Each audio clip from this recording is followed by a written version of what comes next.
diberikan afirmasi untuk yang berusia di atas 35 tahun.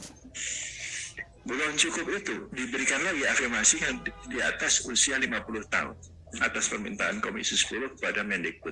Jadi kami 4 hari ini lembur untuk melakukan simulasi-simulasi bila mana nanti usia 50 tahun dan yang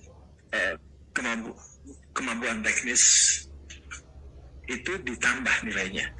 Nah, tentu saja keputusannya nanti ada di pimpinan, di Pak Menpan dan Mendikbud, ambang batas mana yang akan diambil. Apakah 5%, 7%, 10%. Tapi dari kami sudah kami selesaikan tadi malam.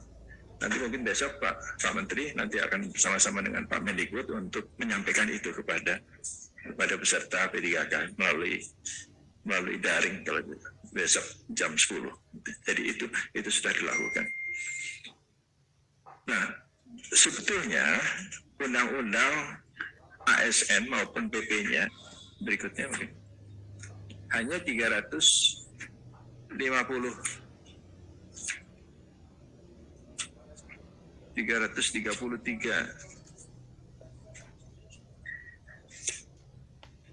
ada di mana tadi? Ada di sini.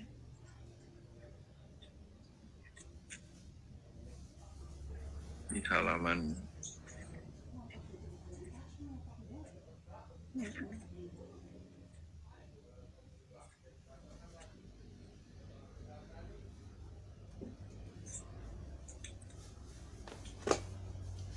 ada di sini Pak.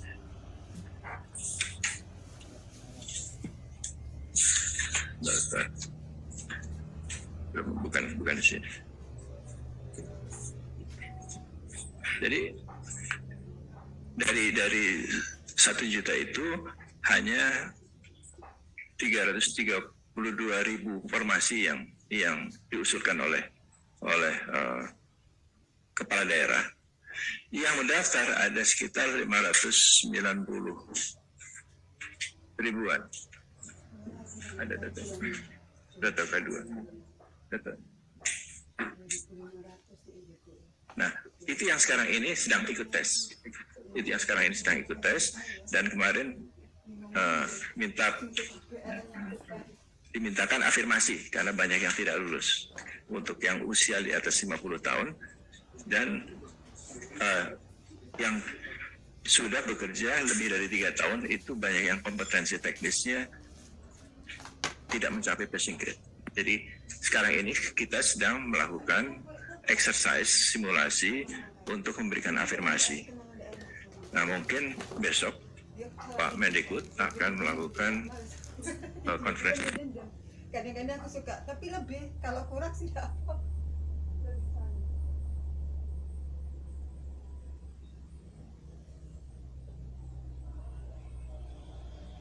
Nah, suaranya hilang lagi nih. Ada halaman nomor 4.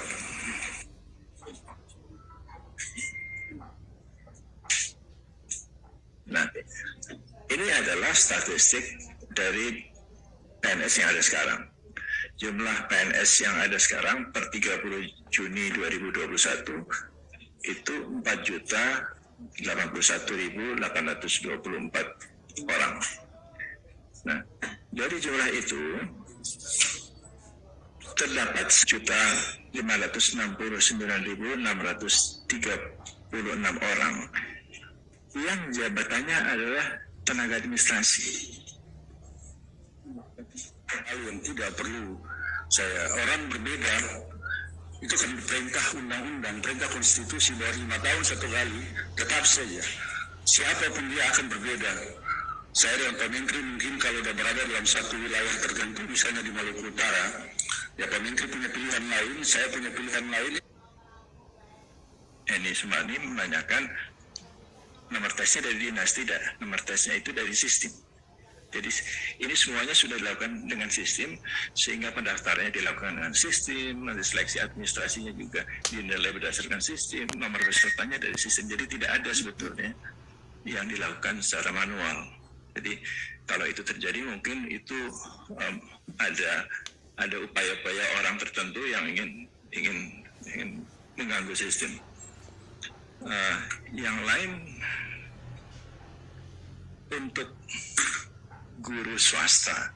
Jadi P3K ini dibuka untuk memenuhi kebutuhan guru di sekolah negeri. Jadi berdasarkan data Dapodik itu 900.000 lebih yang statusnya honorer. Untuk itulah kemudian diberikan formasi 1 juta orang. Itu di guru yang mengajar di sekolah negeri, baik SD, SMP maupun SMA.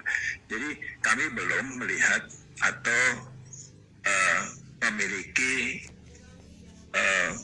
rencana untuk mengisi guru-guru di swasta, karena ini yang negeri saja belum selesai dan yang swasta itu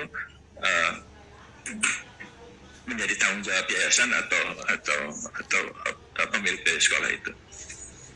Nah, kemudian yang lain adalah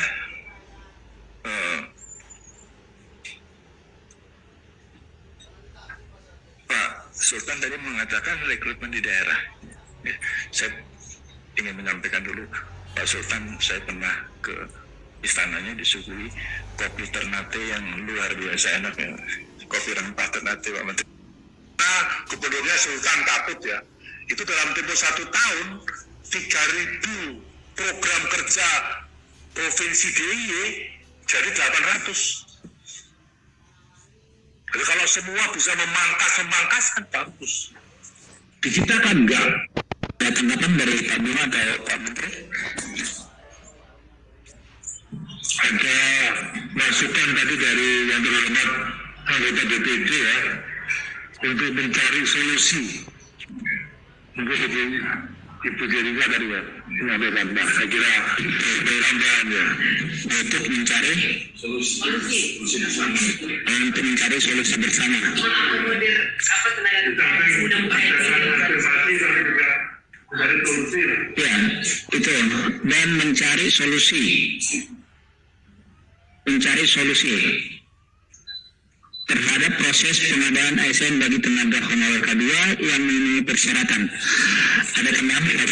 Mencari solusinya setelah terjadi kebijakan afirmasi bagi tenaga honorer. Jadi tenaga honorer saja, Pak, karena kalau K2 ini hanya terbatas orangnya, tidak mencakup yang lain. Tenaga K2-nya dihapus, K2-nya dihapus saja, yang memenuhi persyaratan, dan mencari solusi untuk calon ASN dari generasi muda.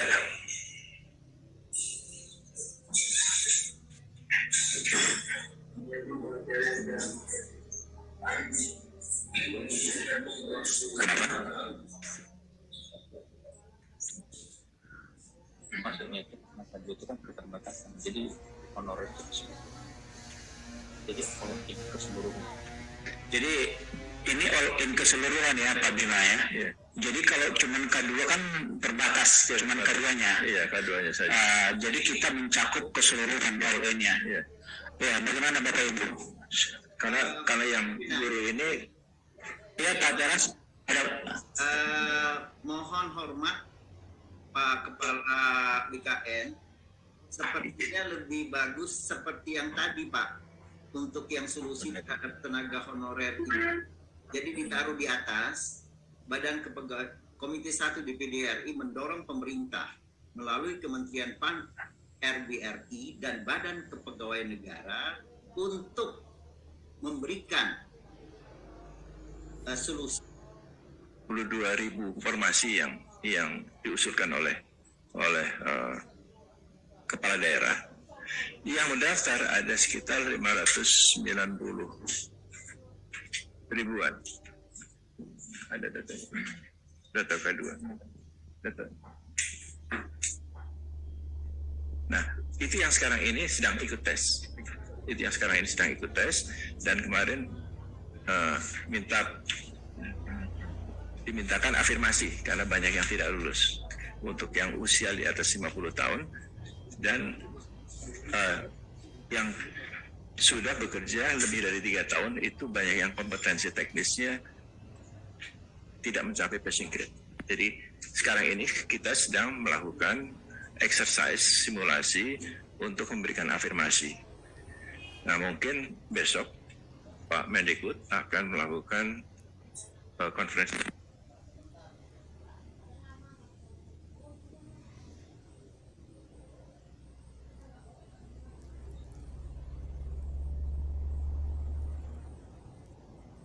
Nah, suaranya hilang lagi nih. Ada salah nomor 4.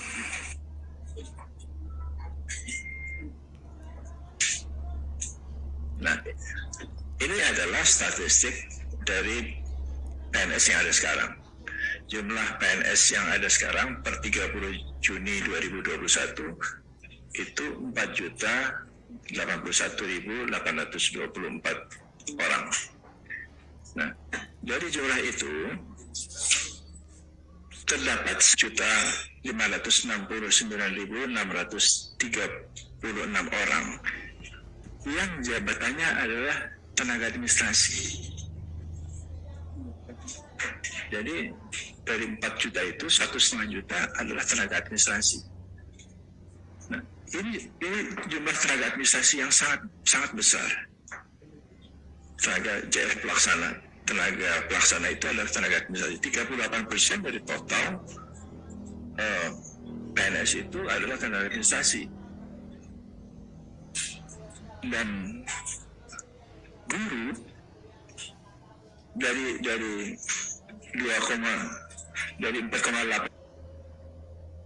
kita melakukan itu. Atau seperti misalnya di tempat-tempat BIN itu juga tesnya khusus di Kementerian Kumham Dan Badan Kepegawaian Negara untuk memberikan kebijakan afirmasi terhadap proses pengadaan ASN bagi tenaga honorer K2 yang memenuhi persyaratan. Ada tanggapan dari Pak Bima atau Pak Menteri? Ada masukan tadi dari yang terhormat anggota DPD ya untuk mencari solusi. Mungkin Ibu Jerika tadi ya menyampaikan, Pak. Saya kira tambahan ya. Untuk mencari solusi bersama. Mengakomodir tenaga kerja mudah-mudahan Ya, itu. Dan mencari solusi terhadap proses pengadaan ASN bagi tenaga honorer K2 yang memenuhi persyaratan. Ada tambahan Pak? mencari solusinya setelah terjadi kebijakan afirmasi bagi tenaga honorer. Bagi tenaga honorer saja Pak, karena kalau K2 ini hanya terbatas orangnya, tidak mencakup yang lain. Tenaga K2-nya dihapus. K2-nya dihapus saja, yang memenuhi persyaratan, dan mencari solusi untuk calon ASN dari generasi muda.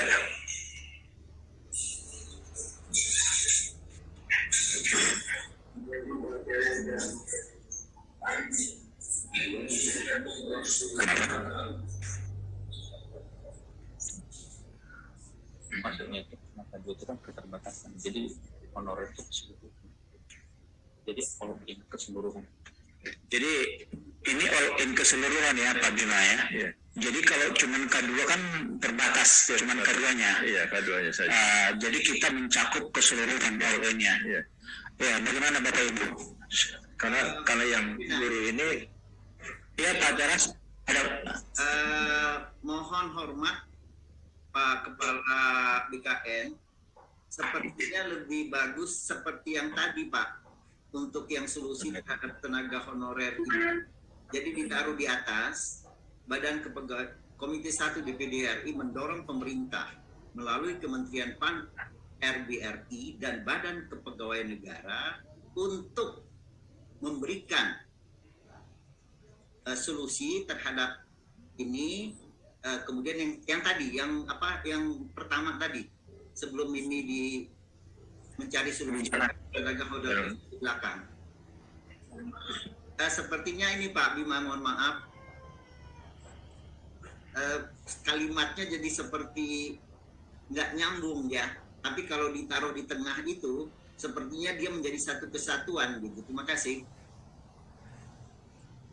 diperjelas Pak Teras. Jadi Komite 1 kembali kepegawaian negara untuk memberikan solusi dan kebijakan afirmasi solusi dan kebijakan afirmasi terhadap proses pengadaan dan lainnya. bagi tenaga honorer atau pakai K2. Enggak. Oh, tetap honorer seperti yang usulan Pak Bima ya. Ya, betul. Ini udah betul ini, tapi ya tinggal tadi aja ditaruh di atas ini. Jadi yang di belakangnya bisa dihapus. Itu usul saya. Ya, nggak apa-apa juga. Oke, yang Pak Bima. Ya, sampai tenaga honorer yang memenuhi persyaratan. Ya, Seperti itu ya Pak Teras ya. ya. Ditambah Kasih. yang mau Iya. fresh graduate yang memang punya kapasitas untuk bisa bersaing juga. Itu persyaratan. Persyaratan ya.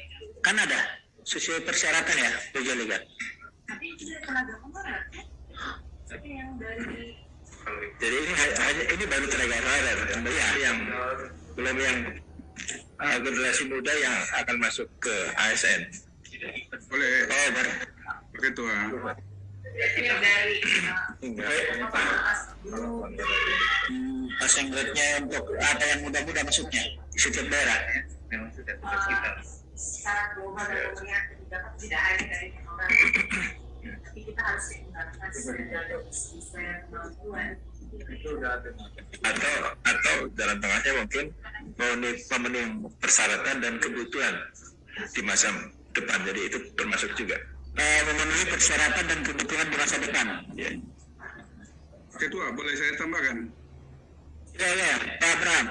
Ya, Pak Menteri, Pak Kepala BKN, tadi saya yang mengusulkan harus ada solusi untuk bagaimana memilih antara tadi tenaga yang milenial, fresh graduate ini dengan dilema daripada ASN yang tes nggak lulus tuh, yang di daerah-daerah 3T dan sebagainya. Itu pasar kemana juga SDM-nya udah begitu. Mereka dikasih pensiun dini, dikasih modal kerja, dikasih pesangon supaya dia menciptakan lapangan kerja baru. Kemudian seperti yang diusul Angelika tadi, yang fresh graduate nih, milenial ini yang bisa membantu kita untuk bisa bersaing secara global itu. Ini dilema kita. Kalau kita lihat tadi Korea, Jepang bisa maju karena mereka melakukan reformasi birokrasi, kita kenapa nggak bisa, karena takut, karena melihat ke belakang terus. Jadi bagaimana itu formasi kalimatnya, Pak? Solusinya untuk mengatasi yang tidak lulus tadi itu dengan kasih jalan lain. Jangan dikasih passing grade-nya tinggi tapi tidak bisa rekrut, dan dia juga dipaksakan masuk di situ, ya terlambat lah. Kita nggak bisa mengejar ketertinggalan ini. Kira-kira begitu Pak Menteri, Pak Kepala. Iya, ada permasalahan saya Pak Bima. Passing grade itu kan kadang-kadang di daerah. Jadi kebanyakan itu dari wilayah yang banyak yang lulus di daerah itu. Jadi itu memang permasalahan yang menjadi ketimpangan sosial di daerah sebenarnya. Jadi banyak bagi daerah itu kenapa ya orang luar yang menjadi menang di daerah kami, sedangkan itu karena tadi itu Pak, lulusan dari Jawa kalau masuk ke Kalimantan Utara dia pasti lolos. Passing grade-nya turun kan? Ya, itu juga jadi dilema bagi kita sebenarnya. Dilema baik. Jadi kebanyakan dari Jawa itu yang banyak ke Kalimantan Utara untuk jadi pegawai negeri. Dan lulusan-lulusan yang dari Kalimantan, baik itu dari Unlam, dari UBT dan yang lain-lain, Mulawarman, itu rata-rata ketinggalan karena passing grade-nya tadi. Nah, itu juga jadi dilema sebenarnya bagi daerah sebenarnya. Kalau ada, maksudnya Ibu Lili tadi itu kalau ada, jangan disamakan passing grade-nya yang ada di wilayah-wilayah yang sudah maju dan di wilayah-wilayah yang di wilayah K3 lah. Yang K3 ini maka saya usulkan itu beda sekali itu Pak. Direkrut dari swasta aja, karena yang swasta Ya, passing grade berbedaan. muda-muda yang bisa direkrut. Jadi maksudnya itu untuk ini kan untuk enggak format tulisannya seperti apa? Sebetulnya kalau izin. Jadi selama passing grade-nya itu disamakan Pak, mohon izin, maka di daerah-daerah itu akan sangat minim sekali yang bisa masuk Pak. Mohon izin. Terima Nah, kasih. tadi Pak Bima sudah jawab bahwa passing grade kita itu berbeda. Jadi ada yang mudah, ada yang menengah, dan ada yang sulit. Dan rata-rata di bagian timur Indonesia itu tidak ada yang tingkat kesulitannya tinggi gitu. Tidak begitu tadi ya. Jadi salah. Sudah blok ya. Sudah oke. Tapi saya baca nomor 3. Masalah dengan membuat masalah baru yang tadi dari luar daerah 3T itu masuk. Jadi menyelesaikan masalah dengan buat masalah baru. Kita lanjut ke Pak Abraham ya. Lanjut. Kayak saya usul tadi. Komite 1 DPD RI mendorong Kementerian Pan-RB RI dan Badan Kepegawaian Negara untuk mengkaji lebih lanjut secara komprehensif terkait skenario pemindahan ASN ke ibu kota negara baru beserta dampaknya dengan mempertimbangkan aspek sosial, ekonomi, dan budaya. Setuju ya? Pak Menteri setuju ya? Oke, nomor 4. Komite 1 DPD RI sepakat dengan Kementerian Pan-RB RI dan Badan Kepegawaian Negara untuk bersinergi dalam dan berkolaborasi dalam sosialisasi kebijakan manajemen pengelolaan ASN dan percepatan pelaksanaan reformasi birokrasi. Setuju ya semua? Ya. Oke, baik. Semua sudah setuju dan kami dari DPD RI Komite 1, Pak Menteri memberikan apresiasi yang setinggi-tingginya dan begitu juga kepada Kepala BKN dan jajarannya atas sudah kehadiran secara fisik di ruang rapat Komite 1 DPD RI ini. Dengan berakhirnya rapat kerja ini, kami ucapkan yang sebesar-besarnya terima kasih kepada anggota yang hadir secara fisik maupun secara virtual. Wassalamualaikum warahmatullahi wabarakatuh. Salam sejahtera bagi kita semua. Om Santi Santi Sarti Om. Salam sehat untuk kita semua. Baik, terima kasih. Kalau kita berfoto bersama ya.